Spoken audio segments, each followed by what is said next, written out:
Sejam todos bem-vindos a essa playlist sobre metodologia de riscos. Hoje vamos falar sobre o Bowtie. Se você não é inscrito, se inscreva nesse canal, dê o seu like, compartilhe com seus amigos e clique no sininho para que você possa receber as próximas publicações. Você faça seus comentários no vídeo e nós vamos responder, sejam dúvidas, sejam esclarecimentos, o que for. Essa figura, ela nos mostra o que é o Bowtie. Bowtie é uma representação gráfica visual que tem por finalidade descrever os riscos de um processo. Projeta o sistema, os riscos aqui, projeta o sistema até as consequências desses eventos de risco. Os eventos de risco estão aqui, as consequências estão aqui. Seu objetivo principal é definir os controles ou barreiras que ficam entre as causas e o evento, e entre o risco e sua propagação. Vamos ver como é que a gente trabalha nesse modelo. Primeira coisa é contextualizar, e contextualizar nada mais é do que dizer com clareza do que estamos falando. Por exemplo, se estivermos falando da queda de um viaduto, então o evento de risco é a queda de um viaduto. O evento de risco é a queda de um viaduto, e o contexto é viadutos, ou pelo menos viaduto de Brasília, né? Observe que a identificação de riscos, então, ela é feita representando o nó dessa gravata borboleta. E se eu estou falando em queda do viaduto, a queda do viaduto é o evento de risco. Se eu estou falando em rompimento de barragem é o evento de risco. Se eu estou falando, em contrair o Covid, é o evento de risco. Então observa que, na verdade, para seja qual for o contexto, você sempre terá um evento de risco. E o evento de risco, de um modo geral, é aquilo que coloca em risco o alcance do seu objetivo. A análise de riscos, ela implica na identificação das fontes do evento de risco e nas consequências, ou seja, olhando nas fontes, nas causas e nas consequências. Definição de probabilidade ou frequência da ocorrência das causas de forma quantitativa ou qualitativa, ou seja, se eu tenho um histórico, eu vou utilizar uma fonte qualitativa. Se eu não tenho, eu vou usar a experiência das pessoas e vou usar uma base qualitativa. Cálculo da probabilidade ou frequência de ocorrência do evento de risco por meio da média aritmética ponderada das probabilidades, frequência das causas. Então veja que cada causa ela tem uma probabilidade de ocorrer. E a probabilidade de ocorrer o evento de risco é a média aritmética ou a média ponderada dessas causas. Em seguida, eu passo para a avaliação do impacto sobre o objetivo a ser alcançado em escala qualitativa pré-determinada. Normalmente se trabalha na escala de 1 a 5 e se mede, na verdade, a gravidade desse impacto. Cálculo do risco por meio do produto entre a probabilidade ou frequência do evento de risco e o impacto do evento de risco, ou seja, ocorre o risco, o impacto, qual é a gravidade dele? Então, quando eu faço esse produto, isso me dá o risco. E a avaliação de riscos? A avaliação de risco, ela compara os resultados da análise de riscos, que foi o que eu vi aqui, cheguei até o risco, com apetite e tolerância ao risco. Por quê? Porque quando ela faz essa comparação, em última análise, o que ela vai dizer para você antecipadamente é se você deve aceitar o risco, ou seja, não vai alocar nenhum recurso e simplesmente vai aceitar o risco, ou se você deve adotar alguma das outras medidas de tratamento de risco, que são evitar o risco ao decidir não iniciar ou continuar com a atividade que dá origem ao risco. Veja, isso é muito válido, principalmente na fase de projeto, onde você pode decidir que não vai continuar com o projeto. Assumir ou aumentar o risco de maneira a perseguir a oportunidade. Bom, nesse caso, isso valeria mais para um outro contexto. Por exemplo, eu olho e vejo o mercado mundial, a economia muito forte, as economias com lucro muito grande, e olho para o Brasil e vejo o Brasil também com o PIB crescendo, com as empresas né, aumentando seus lucros. Então, efetivamente, olhando para isso aí, eu digo, olha, realmente eu quero aumentar o meu investimento em riscos, aplicação na bolsa, porque acredito que o retorno vai ser muito grande. E isso, então, é assumir ou aumentar o risco de maneira a perseguir uma oportunidade. Remover a fonte de risco. Remover a fonte de risco não é remover o evento de risco, mas sim uma das suas causas. Por exemplo, no caso do viaduto de Brasília, se uma das causas é o envelhecimento da estrutura da ponte, se eu contrato para substituir toda a estrutura, eu, na verdade, estou eliminando essa causa. Então, é uma forma de remover a fonte de risco.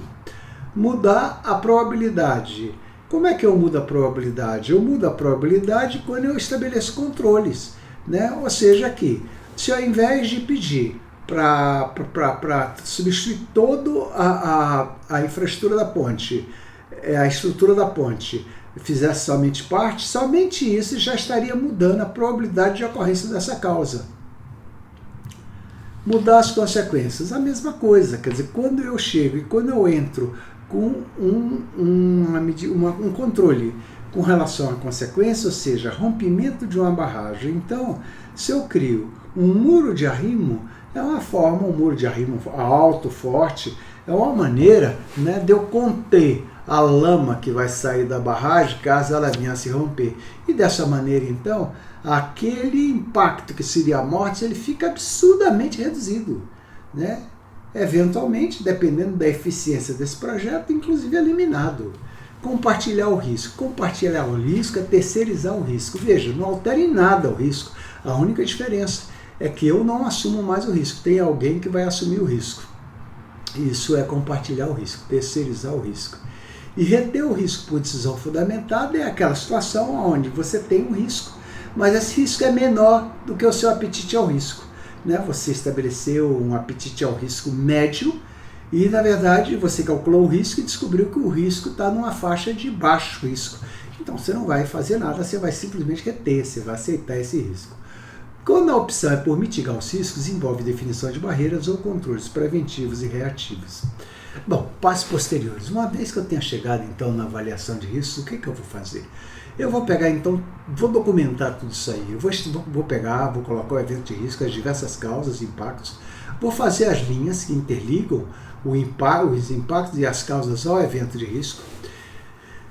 Vou colocar as barreiras do lado esquerdo, as preventivas, as de mitigação do lado direito. Na verdade, vou explicar o que é cada uma dessas barreiras, cada um desses controles. Identificação de potenciais consequências e criação de linhas, mostrando o evento que pode ser propagado, lembrando que propagação é quando você tem um controle. É quando você tem um controle e esse controle não é suficiente. Esse controle, na verdade, apresenta problemas. Por exemplo, no caso da represa, que nós falamos na utilização de um muro de arrimo forte e poderoso para segurar a lama. Eventualmente pode, em função de chuvas, em função de uma série de fatores, até de técnicas de construção, surgir uma rachadura nesse muro de arrimo. Na verdade, começar a ter vazamento nesse muro de arrimo. Então eu vou precisar o quê? Eu vou precisar entrar com ações para corrigir essas falhas no muro do arrimo. Então isso é o quê? Isso é controlar a propagação do controle. Tá certo? E ele conclui isso, representação de controles ou barreiras que impedem a irradiação das consequências, finalizando no lado direito da gravata, né? Que é isso aqui, né? Bom, observe que essa representação é a mesma representação que nós usamos antes, só que basicamente, ao invés de controle, ela usa o termo barreira. E o que ele diz aqui? Que essa análise fornece um bom entendimento das relações entre as causas de qualquer evento, o evento está aqui, né? As barreiras de prevenção, que atuam sobre as causas, e de mitigação, que atuam sobre as consequências. Também verifica as possibilidades de propagação, que foi o caso do muro de arrimo que nós falamos, caso ocorra falha de qualquer das barreiras e os controles necessários para evitar essas falhas. Bom, vamos então agora ver esse estudo de caso. Eu peguei para estudo de caso, né, o contexto é o viaduto de Brasília, um viaduto de Brasília que é próximo da rodoviária. Esse viaduto caiu há algum tempo atrás. Tá certo? Então o evento de risco aqui é a queda do viaduto de Brasília. E entre as causas apontadas estavam 1. Falta de manutenção anual. 2. Descumprimento dos relatórios de inspeção. Bom, a probabilidade de ocorrer a falta de manutenção, segundo os entendidos, porque isso aqui é qualitativo, né, é de 90%, ou seja, na maioria das vezes não existe a manutenção anual. Ela é feita num período maior. E muitas vezes o que é apontado nos relatórios de inspeção não é cumprido, né? Identificou-se que com relação à falta de manutenção anual é da ordem de 90%, com relação ao descumprimento dos relatórios, 70%.